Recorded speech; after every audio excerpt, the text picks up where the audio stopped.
En Jonás capítulo 4. Yo diría que no es la primera vez que compartimos este capítulo. Bueno, Jonás lo hemos estudiado todo, pero en esta ocasión, como es día de misiones, y además me tocó hacerlo como un ejercicio en la mañana fue el ejercicio y ahora es la realidad.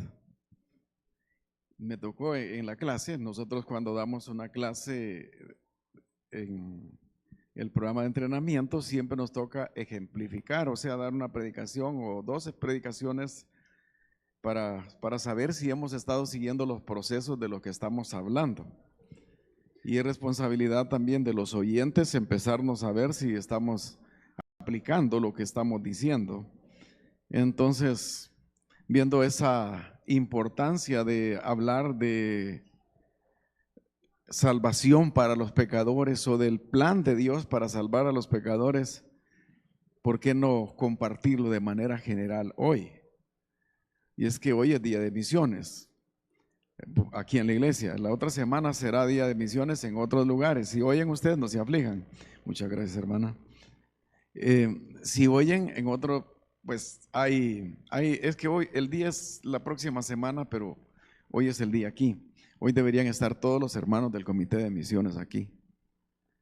Porque no es solo por la mañana, nos tomamos el día. Yo miro al hermano Heriberto que les dice, vámonos, vénganse. Pero uno se aplica en la mente que solo es por la mañana. No, hoy es todo el día, todo el día. Entonces, bueno, pero no nos preocupamos cuando alguien no viene, sino nos alegramos de los que están. Eso sí, porque estamos aquí y porque estamos pensando en este tema, porque las misiones es de multifacética, diríamos. Una área es la económica, se puede decir que sin dinero no hay misiones. Porque a través de, bueno, históricamente podríamos haber oído de misioneros que se movieron sin nada para otro continente y Dios los llevó. Pero en nuestros tiempos hemos entendido que sin dinero, pues las misiones serían imposibles. Entonces, por eso se hace necesario el esfuerzo económico cuando se envía misioneros, pero tenemos que seguir aprendiendo lo que Dios dice en su palabra, además de lo económico, para que las misiones vayan encarnándose en nuestros corazones y que al saber mucho más del tema de misiones, entonces crezcamos, como quien dice, integralmente en las misiones y que no solamente un día somos aportantes para un misionero, sino que un día somos ya una iglesia misional, una iglesia que manda misioneros directamente. Que cuando el día que Dios llame, y si esta noche Dios llama a uno para misiones, yo diría, ya sería nuestro compromiso fundamental como iglesia empezar a equipar a esa persona para mandarla. Pero siempre que se ha llamado todavía no ha habido respuesta, no es el tiempo del Señor, no hemos madurado en cuanto a eso, entonces tenemos que seguir esperando en el Señor, pero la iglesia tiene que seguir avanzando en el tema de misiones, porque dar dinero yo creo que podría ser bien práctico todo el tiempo, si Dios nos da, pero enviar misioneros, esa es otra parte que esperamos un día se dé. Que Dios empiece a trabajar en la mente y el corazón de un hermano, de una hermana, de una familia, y que ahí entonces tengamos la respuesta que esperamos en este proceso. Ojalá Dios nos ayude, y yo no sé si usted piensa en eso, si le alegra estar pensando que un día nosotros vamos a mandar misioneros de aquí, de esta iglesia. ¿Le alegra? Mire, con 4 que se alegren empezamos el movimiento. Porque esto es un asunto de iglesia, por cierto. Es un asunto de iglesia.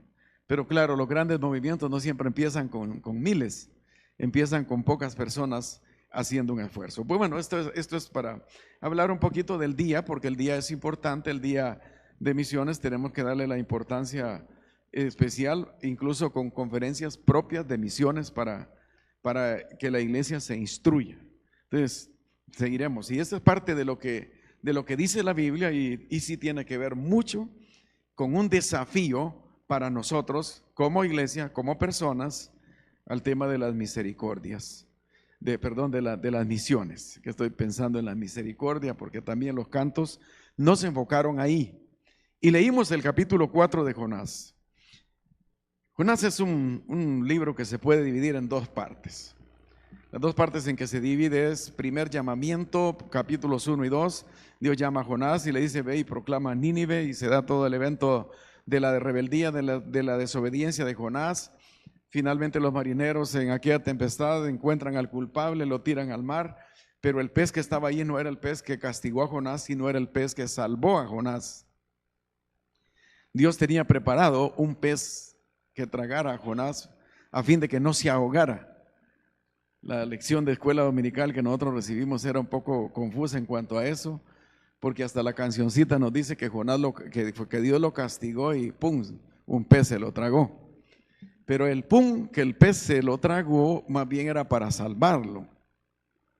Jonás hubiera muerto si Dios no tiene preparado todo el evento. Bueno, de ahí Jonás está en el pez, sale del pez, y ya en el capítulo 3, Dios le llama, hay un segundo llamado. Entonces tenemos dos partes en las que se puede dividir Jonás.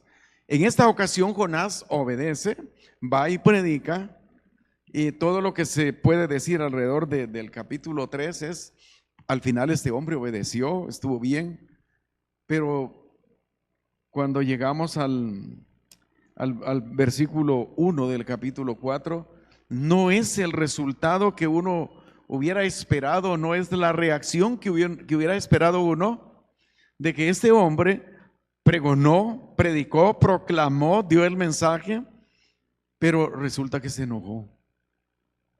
Entonces en el capítulo 4 los primeros lectores debieron haber entendido que el plan de Dios es salvar a los pecadores, quien sea, de cualquier país, de cualquier nacionalidad. Lo que Dios quiere es salvar a los pecadores.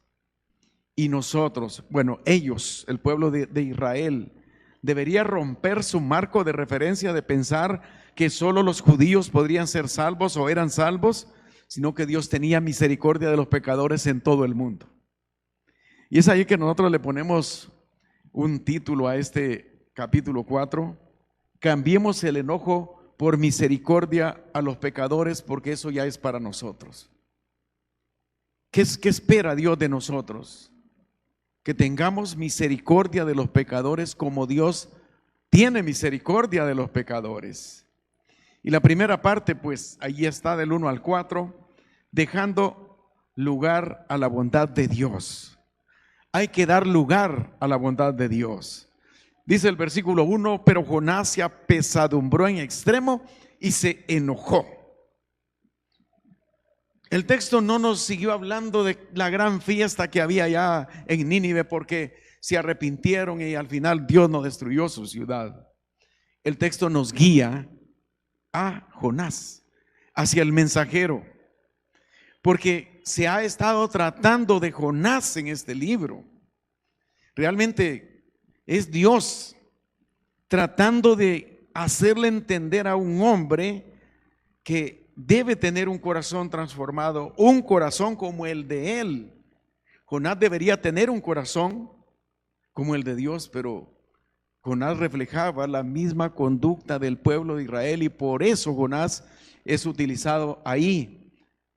El tono de Jonás, el tono en que se escribe Jonás, precisamente nos hace pensar en que Dios también a nosotros nos puede usar de la manera que no esperamos, porque el tono es de una sátira.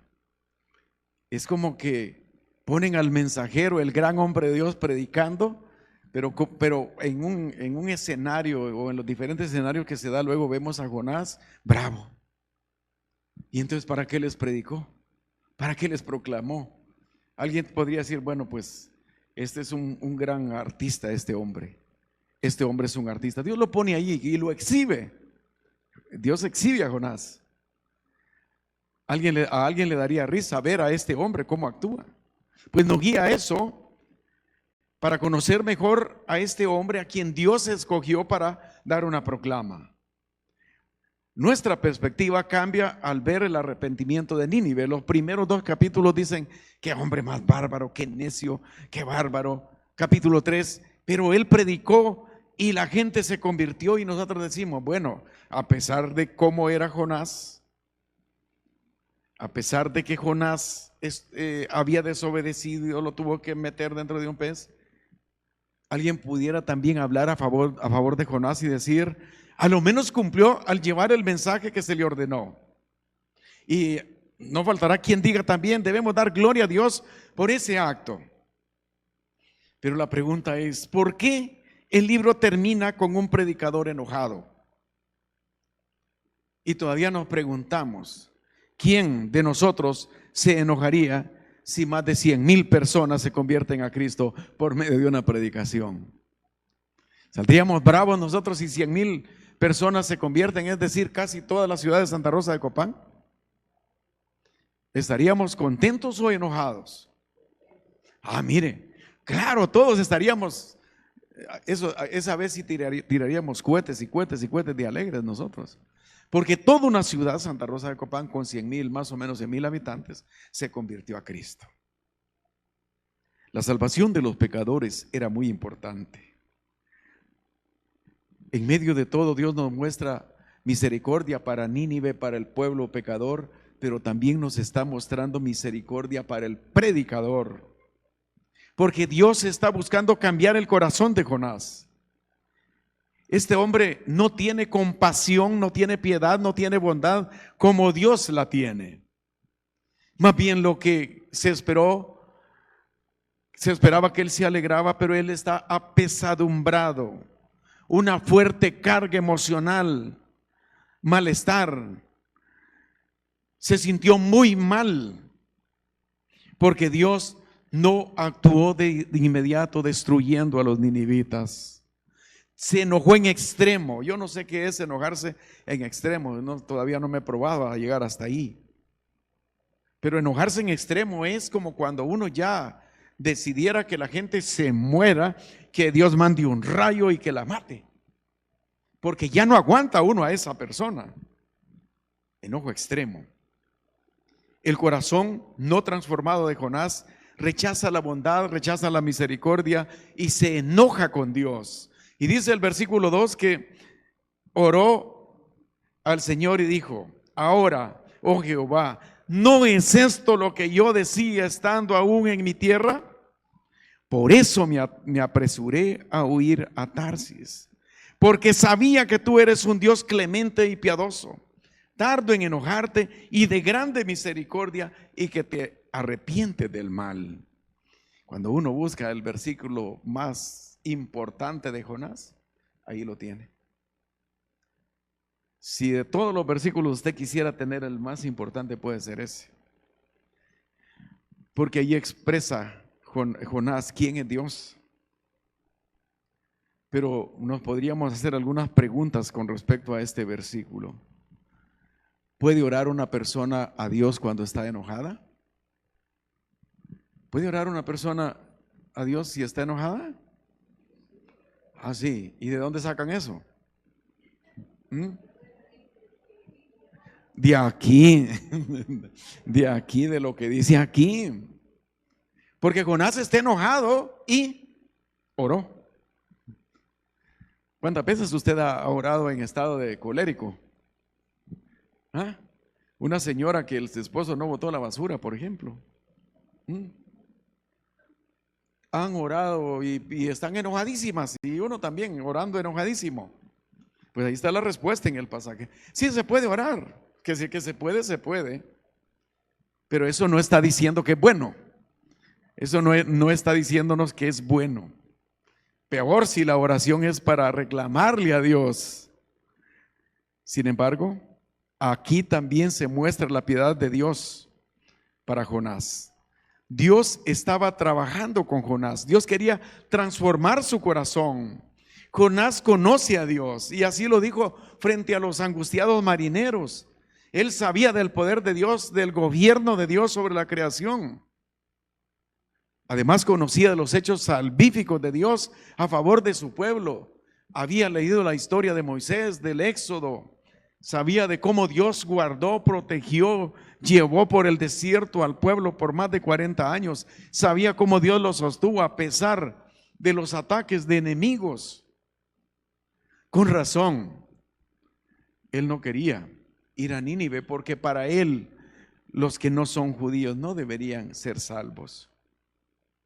La frase citada por Jonás aquí en este versículo 2 tiene su origen en Éxodo 34, 6 y 7, que dice así: y pasando Jehová por delante de él, proclamó por delante de Moisés: Jehová, Jehová, fuerte, misericordioso y piadoso, tardo para la ira y grande en misericordia y verdad, que guarda misericordia a millares, que perdona la iniquidad, la rebelión y el pecado, y que de ningún modo tendrá por inocente al malvado. En esa escena que se narra ahí, Dios estaba renovando su pacto con Israel, porque anteriormente Moisés había subido al Sinaí para recibir las instrucciones, lo que conocemos como los 10 mandamientos. Pero cuando Moisés desciende del monte Sinaí, el pueblo, como decimos, estaba en un fiestón bárbaro. Estaban como si habían ganado las elecciones esa gente. Tenían un becerro de oro construido, fabricado con alhajas, joyas de oro que trajeron de los egipcios. Venían cargados de metal precioso que les alcanzaba para hacer un enorme becerro. Y tenían esa fiesta. Dios se indigna con su pueblo porque lo está sacando del mero centro de la idolatría en Egipto, pero ellos llevan los ídolos en el corazón. Y allá dicen: estos son los becerros estos son los dioses que nos sacaron de Egipto. Y Dios, molesto con el pueblo de Israel, quiere destruirlo, quiere acabar con ellos. Son rebeldes, son idólatras, levantan un becerro de oro, merecen la muerte. Pero Moisés oró por ellos. Y Moisés le dijo al Señor: Señor, no los mates. Tú eres Dios de misericordia. Dios, no acabes con ellos. Eres clemente. Aplica tu clemencia. Sé piadoso. No te enojes tan rápido con ellos. Tu misericordia es tan grande y tú te puedes arrepentir del mal que has querido traer contra ellos. Números 14, 18, Deuteronomio 5, 10 hablan también de eso. Jonás lo sabía, pero el problema es que no estaba de acuerdo con lo que leía. Jonás no estaba entendiendo que Dios es un Dios de misericordia, clemente, piadoso. Y incluso muchas personas hoy creen que Dios no debe ser así. Por eso están cuestionando versículos como estos para decir: miren, dice que Dios no se arrepiente, pero aquí dice que sí se arrepintió. Es que de lo que Dios no tiene que arrepentirse del pecado, porque Dios jamás ha pecado. Pero si Dios dice: hoy decidí matar a Misael, no, pero mejor no lo voy a matar todavía. Ahí no está haciendo ningún mal, me está haciendo un gran favor a mí más bien. Dios no está llevando las cosas a la manera de nosotros. Jonás no quería la salvación de los ninivitas. Su enojo era histórico, porque hacía unos 200 años atrás los asirios invadieron, arrasaron, asolaron las tierras de Israel. Y eso no se olvidaba, porque al parecer algunos antepasados de Jonás habían sufrido esos atropellos. Pero si a Jonás no se le olvidaba, Dios es misericordioso, un Dios, como lo dijo también el profeta Miqueas, que perdona el pecado y olvida el enojo. Jonás, al igual que nosotros, y lamentablemente, no es como Dios. Dios en su soberanía puede detener el castigo y por eso no deja de ser Dios. Sigue siendo Dios aunque detenga el castigo que había dicho que iba a dar. Y en el versículo 3 Jonás sigue hablando: ahora pues, oh Jehová, te ruego que me quites la vida, porque mejor me es la muerte que la vida. Se apesadumbró, se enojó en extremo, y tan enojado que le dice al Señor: bueno, si no vas a hacer lo que yo quiero o como yo quiero, mejor quítame la vida, ya no quiero más. Mientras Dios es clemente, misericordioso, perdona, Jonás está muy enojado, indignado por las acciones misericordiosas de Dios. ¿Se ha enojado usted alguna vez con Dios? Así, en serio. Yo una vez hablábamos con un hermano, creo que con el hermano Osmar, y dice: hermano, yo me enojé con Dios. Y nosotros nos dimos una palmada en la frente. Enojarse con Dios, esta criatura tan pequeñita, más pequeño que sus servidores. Enojarse con Dios. Sí, porque me pasaron muchas cosas. No, no es así. No tenemos que pelear con Dios. Y quizás si nos respondimos que sí, ¿por qué nos hemos enojado con Dios? El enojo del ser humano no responde a la justicia de Dios.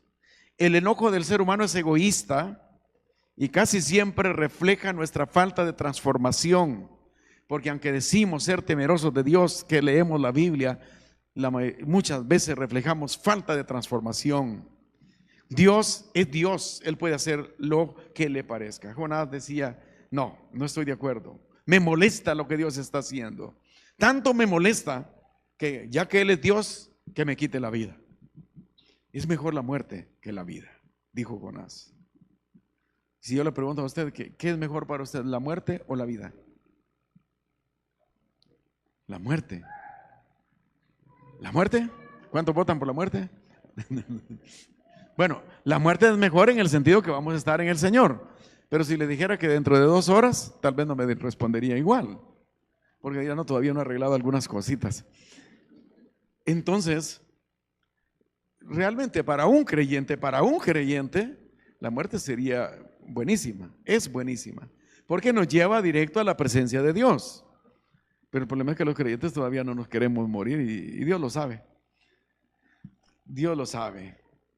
Entonces, hay gente que sí se muere de la cólera cuando le han hecho algún daño. ¿Y de qué murió esa señora? Murió de cólera. ¿Y por qué? Porque le pagaron al marido y se tomó todo el dinero en las cantinas, se lo gastó. Y se muere la señora y él queda vivo y sigue bebiendo. Entonces, sí, hay tanta ira en algunas personas que son capaces de ir a la muerte, de morir por ello. Ese sentido es el enojo también. No solamente es que no entienden a Dios, no conocen a Dios y por lo tanto actúan de esa manera. Nosotros, en cambio de molestarnos, debemos orar por los pecadores, esperar que se conviertan, que se arrepientan y la clemencia de Dios los alcance. Y dice el versículo 4: y Jehová le dijo: ¿haces bien tú en enojarte tanto? Esta primera parte del diálogo se cierra ahí, con la respuesta de Dios. Dios le contesta de inmediato a esa oración: ¿haces bien en enojarte tanto? El enojo está reflejando todo el carácter egoísta de Jonás en ese caso. Y un creyente rebelde no transformado es esa persona que se enoja por todo. Para Dios no es nada bueno que nos enojemos. A Dios no le agrada que nosotros nos enojemos. Pero si lo hacemos porque Él ha salvado a los demás, eso es mucho peor. Porque no estamos de acuerdo con la misericordia de Dios. La ira del hombre no refleja la justicia de Dios, escribió Santiago. Entonces somos invitados, al ver este panorama ahí en los primeros 4 versículos, a dejar o dar lugar a la bondad de Dios. Es la bondad de Dios. Si nos enoja que Dios salve a los pecadores, quitemos esa idea y démosle lugar a la bondad de Dios. Dios siempre quiere salvar. Dios siempre quiere salvar al pecador.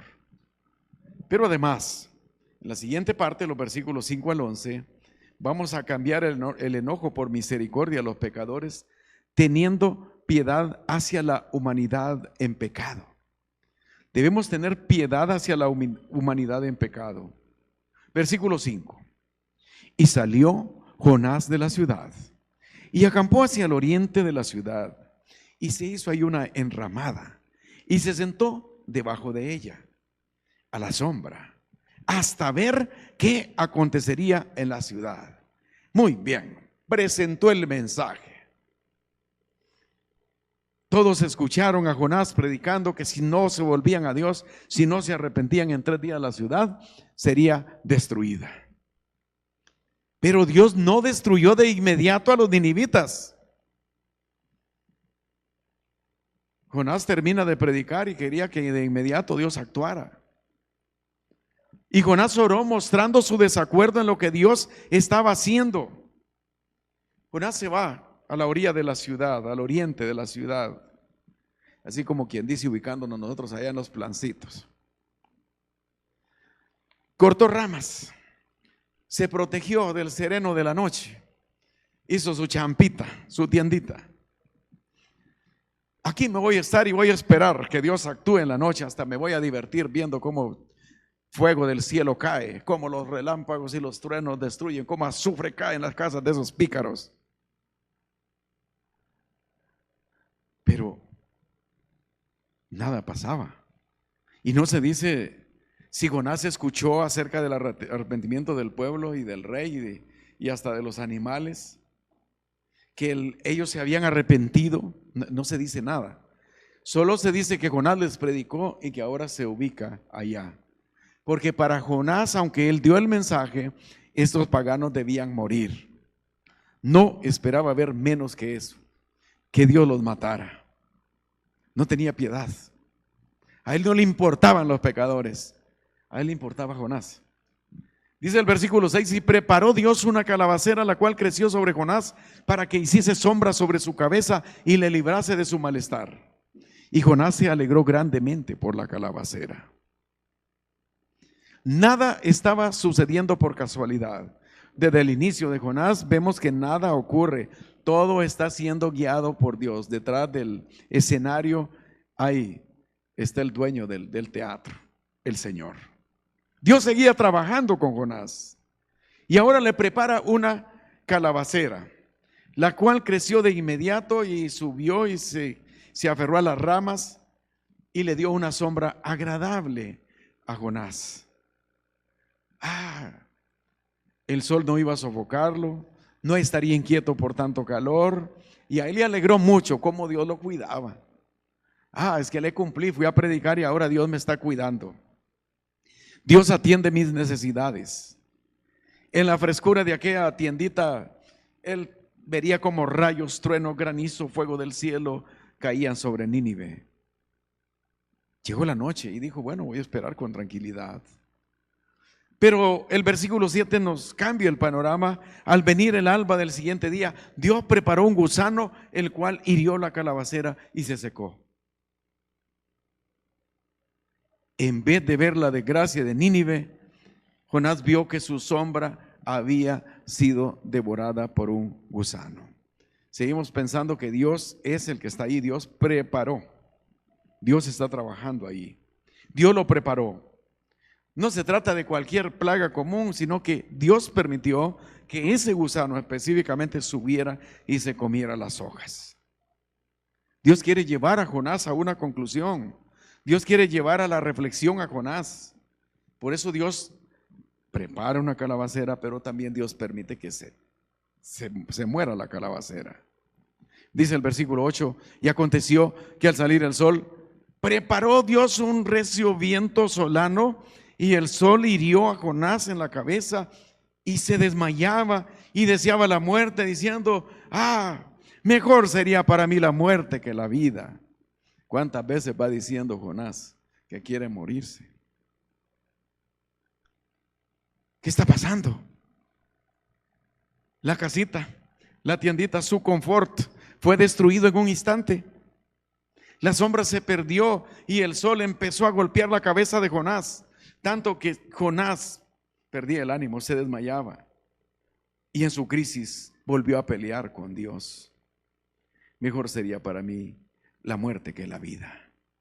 A nadie le gusta que le quiten su confort, que le quiten su comodidad. Si a usted o a nosotros, con tanto esfuerzo que construimos una casa, y viene un temblor y bota la casa, ¿qué pensamos? ¿Nos peleamos con Dios? Dios, mejor me hubieras matado dentro de la casa, no que me dejaste para ver cómo se deshacen esos ladrillos que con tanto esfuerzo subimos ahí. Podría ser que peleemos con Dios. Nosotros decimos que no, pero porque no nos está pasando. Pero tenemos que estar conscientes que Dios usa cualquier cosa para formar a nosotros también. La falta de transformación hace que uno se enoje y pelee contra Dios por cualquier cosa, por mínima o grande que sea. Entonces dijo Dios a Jonás: ¿tanto te enojas por la calabacera? Y él respondió: mucho me enojo. ¿Hasta cuándo? Es como estarle preguntando a un niño: ¿cuánto me quieres? Hasta el cielo. ¿Y cuánto me quieres? Hasta el cielo. Este respondía: yo me enojo hasta la muerte, yo me enojo hasta la muerte y yo me enojo hasta la muerte. Dios lleva la trama a un punto especial. Por eso habla de nuevo. Jonás ha puesto al descubierto lo que hay en su corazón. Jonás odia a los ninivitas. Esos pecadores merecen morir. Por su parte, él espera vivir en el confort, en la tranquilidad, disfrutando de todas las bendiciones de Jehová. ¿Qué mejor vivir en una choza hecha por el mismo Dios? ¿Se imagina? Que sea su chocita, pero Dios se la hizo. Pero ¿qué pasa si la choza se deshace en un instante?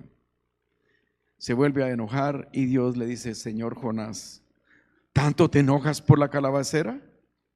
No la hiciste, no pagaste por ella. El que la hizo la puede deshacer y punto. Pero mucho me enojo y hasta la muerte.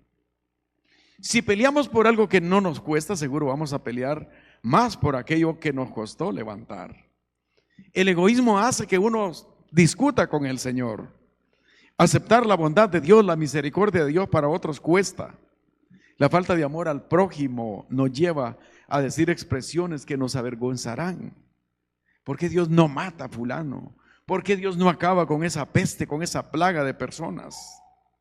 ¿Cuántos de nosotros seguimos aún celebrando cuando algunos hombres llamados antisociales o mareros son asesinados o mueren en un combate? Dios ya hizo justicia, en el infierno tienen que estar. Eso pueden ser expresiones de creyentes en estos días. Los creyentes tenemos que saber que Dios está usando pruebas para moldear nuestras vidas. Está trabajando con nosotros. No solo trabajó con Jonás allá, también Dios sigue trabajando con nosotros hoy. Versículo 10: y dijo Jehová: tuviste tu lástima de la calabacera en la cual no trabajaste y no la hiciste crecer, que en espacio de una noche nació y en espacio de una noche pereció. Jonás creía ser más importante que los ninivitas. Las cosas que Dios había dado a Jonás eran más importantes que los ninivitas.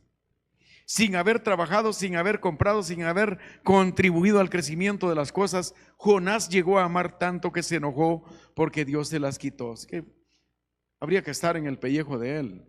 Se imagina que el viento solano es un viento que viene procedente del desierto, es un viento caliente, el sol, más ese sofocante aire que está pegando en él. Definitivamente era bastante difícil lo que le estaba pasando, pero Dios lo había sometido a ese proceso, porque Dios quería enseñarle más. El corazón humano es más interesado en lo material. Nosotros siempre pensamos en lo que no tenemos y pensamos en lo que queremos tener, y si se nos cae, nos morimos. La vida de las personas no importa mucho. Lo que importa siempre para el ser humano es su bienestar. En un ratito creció, en un ratito murió, y él está muriéndose ahora de la cólera porque Dios se lo quitó. Entonces Dios vuelve a hablar en el versículo 11 y le dice: y no tendré yo piedad de Nínive, aquella gran ciudad donde hay más de 120,000 personas que no saben discernir su mano derecha y su mano izquierda, y hay animales por doquier. Tú te preocupas por esto. Yo me preocupo por las personas. A mí me preocupa la salvación del humano. A Dios le interesa de tal manera que Cristo murió en la cruz del Calvario por nosotros los pecadores. Dios lleva a Jonás a una reflexión fuerte. Te preocupas por lo pequeño, pero yo me preocupo por las personas. Son más de 120,000 personas ignorantes, sin conocimiento. A ellos los he salvado. Son miles de animales que no murieron. Pero tú sientes amor por algo que no has hecho. Tú tienes revelación, la revelación que he dado al pueblo de Israel. Ellos no saben nada. Ellos necesitan misericordia para ser salvos. Jonás, tienes mucho que aprender de mí. Tu corazón debe ser como mi corazón. Y el desafío queda también para nosotros. Cuando empezamos a preguntarnos, ¿cuántos incrédulos hay en Honduras? Hay incrédulos creyentes que son los que van a las iglesias pero que no creen en Cristo. Pero aparte de esos incrédulos creyentes, ¿cuántas personas no conocen a Jesucristo en Honduras? Si nos vamos a los 10,000 millones de habitantes en la tierra, ¿cuántos no conocen a Cristo? ¿Nosotros nos preocupamos realmente por los que no conocen a Jesús?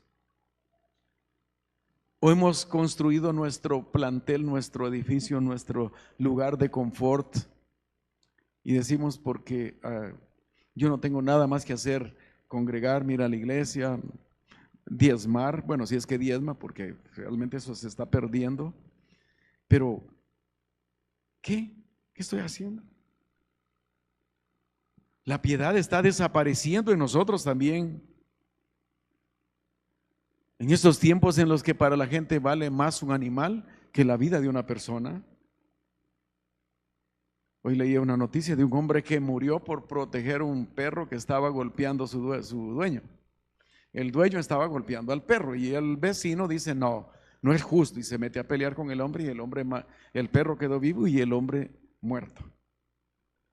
No estamos alentando que uno llegue a matar a los animales indiscriminadamente, pero lo cierto es que en este tiempo a las personas les puede importar más un animal que la vida de una persona. Entonces no hay compasión.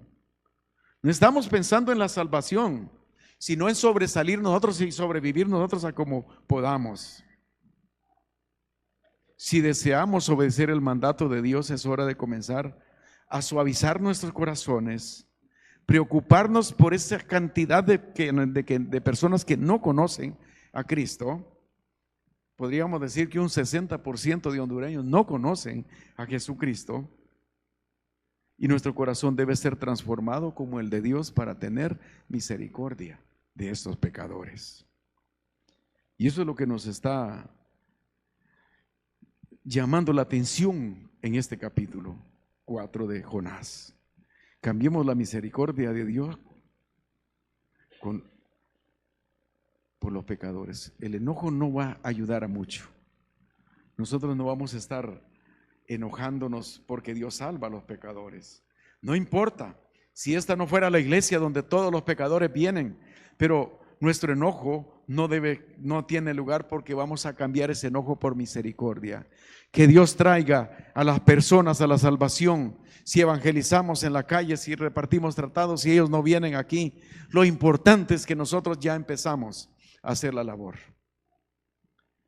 Dios sí quiere y tiene piedad por la gente de nuestros pueblos. Tenemos que dejar lugar a la bondad de Dios, tener piedad hacia la humanidad que se hunde en el pecado. Dios quería que Jonás fuera un hombre bondadoso como él, con un corazón como el de Dios, pero Jonás no entendía. Así que Dios siguió mostrando misericordia, al punto que la misericordia que mostró en el Antiguo Testamento, Él mismo como Dios, en el Nuevo Testamento Dios muestra misericordia en Cristo Jesús. Jesucristo vino para salvar a los pecadores. Jesucristo vino para mostrar la misericordia de Dios. Él murió por los pecadores. Nosotros, siendo aún pecadores, Cristo murió por nosotros. De tal manera amó Dios al mundo que envió a su Hijo Jesucristo. ¿Nos preocupa ver a tanta persona perdiéndose en condenación? ¿Qué estamos haciendo por la humanidad en pecado? ¿Qué nos impide compartir con otros? La orden es hacer discípulos mediante la predicación. Vayan, prediquen el evangelio, hagan discípulos mientras van. Esa es la orden que tenemos nosotros, hacer discípulos.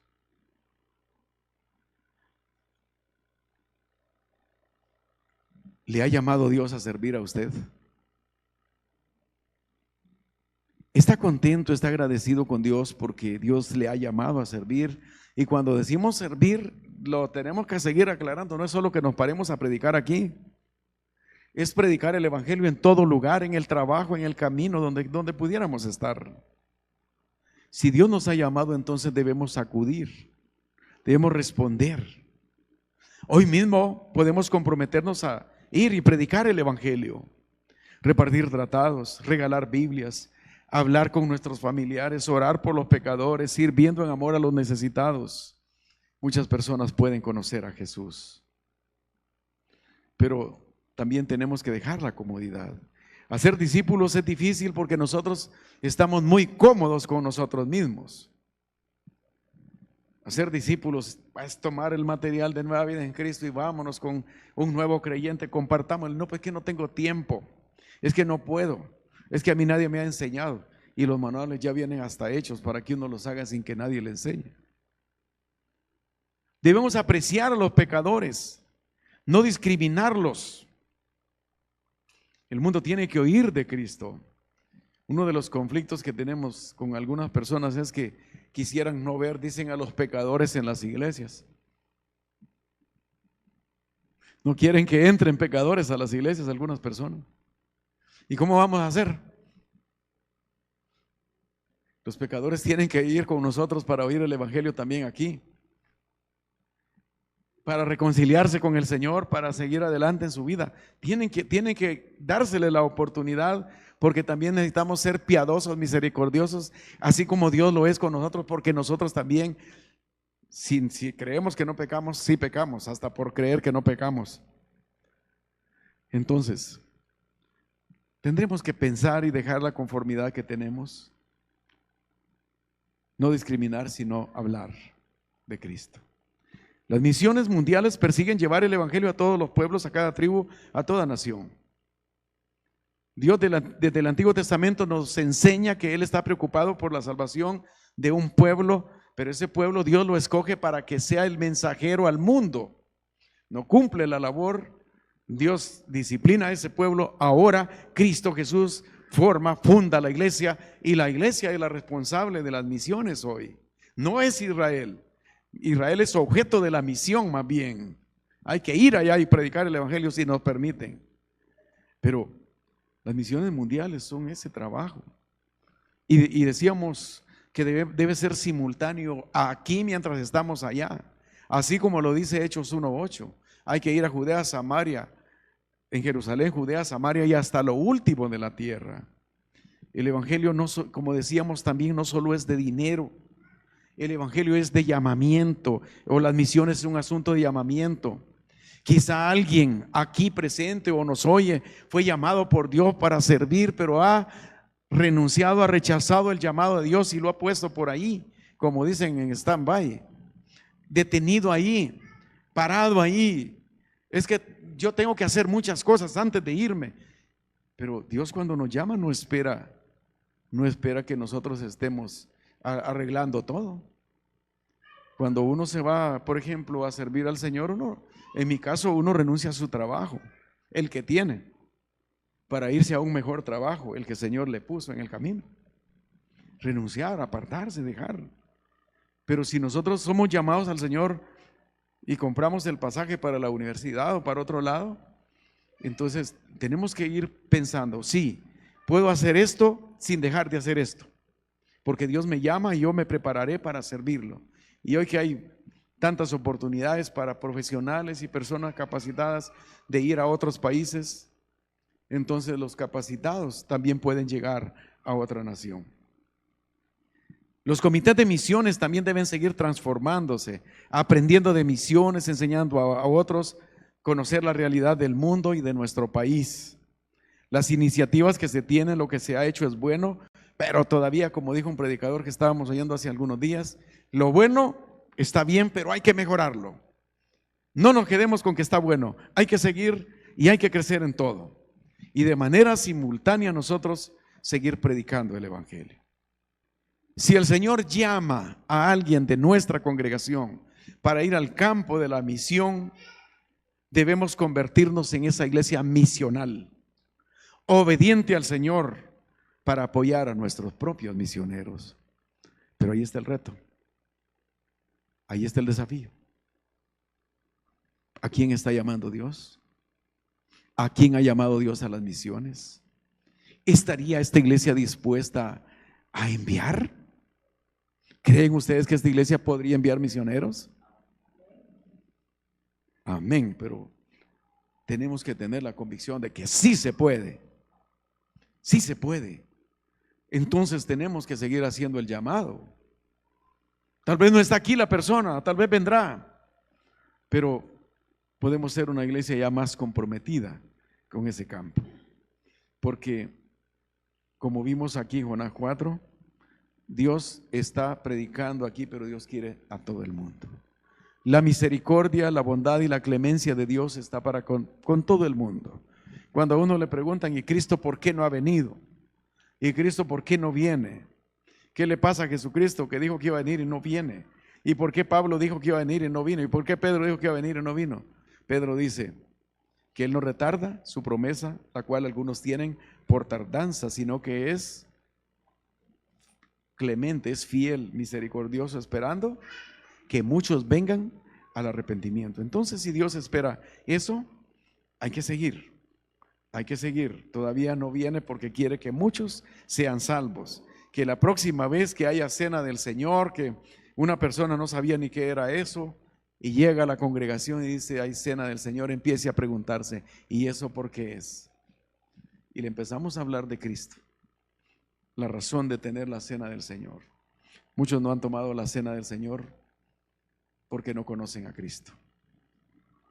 Pero si conocen a Cristo, empiezan a experimentar el deseo de hacer esas cosas. Dios está transformando muchas vidas y ojalá siga transformando las nuestras. Si esta noche usted, al haber escuchado la historia, parte de la historia de Jonás, y dice, en algún momento yo he sido como Jonás. Yo también. No se quede solo. Quizá todos hemos sido como Jonás. Esta noche podemos hacer compromisos con el Señor. Decirle, Señor, aquí estoy. No sé en qué me quieres usar. Si es para las misiones, tú sabrás cómo hacerlo. Si es para otra cosa, tú sabrás cómo hacerlo. Pero aquí estoy a la orden tuya. Y si ya sabemos qué es lo que tenemos que hacer, pero no lo hicimos por alguna razón, digámosle al Señor que nos ayude, que nos dé ese empujón que necesitamos. Y ese empujón se lo estamos dando en esta noche. Que el Espíritu Santo toque su vida, su corazón, y que pueda volver su mirada al Señor y decir, bueno, se está abriendo la puerta, Dios está tratando conmigo, Dios quiere que yo vaya, que yo comparta. Si no es allá en Rusia, pues aquí en Santa Rosa, pero Dios quiere que en algún lugar lo haga. Si quiere orar por eso, si quiere que oremos como iglesia, si quiere que abramos nuestro corazón delante del Señor, dejemos que Él trabaje, el Espíritu Santo se mueva en nuestras vidas, oramos. Si tiene la voluntad, el deseo de pararse, hágalo. Si usted ve que necesita a Cristo, que todavía no tiene a Cristo como Salvador personal, pues también le invitamos a recibirle en su corazón, a tomarle como único y suficiente Salvador.